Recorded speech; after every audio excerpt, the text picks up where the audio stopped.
నేను కొత్త బండ్లు కొనను, ఖర్చు పెట్టానని చెప్పిన. మీకు తెలవాల్సింది ఏంటంటే 22 ల్యాండ్ క్రూజర్లు కొని కొత్తవి దాచిపెట్టారు. నేను సీఎం అయినాక 10 రోజుల వరకు నాకే తెలియదు. నేను పాత బండ్లు ఏదో అడ్జస్ట్ చేసి అన్ని రిపేర్లు చేయండి, చూసి ఇచ్చేయండి అని నేను చెప్తుంటే చిన్న ఒక అధికారి వచ్చి షోలో చెప్తున్నాడు, సార్ పోయినసారి 22 ల్యాండ్ క్రూజర్లు కొన్నాడు, అన్ని విజయవాడలో దాచిపెట్టినాం సార్, కొత్త ప్రభుత్వం ప్రమాణ స్వీకారం చేయగానే అన్ని తెద్దాం అనుకున్నాం. ఆయన నెత్తి మీద దరిద్రం ఉండి ఆయన ఇంటికి పోయింది సార్ 22 కొత్త ల్యాండ్ క్రూజర్లునే. అసలు ఇన్ని వందల వేల వాహనాలు ఉన్నప్పుడు ఒక్కొక్క బండికి దాదాపుగా 3 కోట్ల రూపాయలు అవుతుంది. మరి బుల్లెట్ ప్రూఫ్ చేసిన తర్వాత ఇంకా కొంచెం ఎక్స్ట్రా అవుతుంది.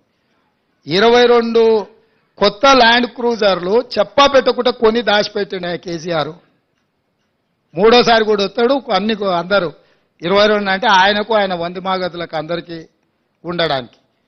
ఇట్లాంటివి ఆయన సృష్టించిన సంపద.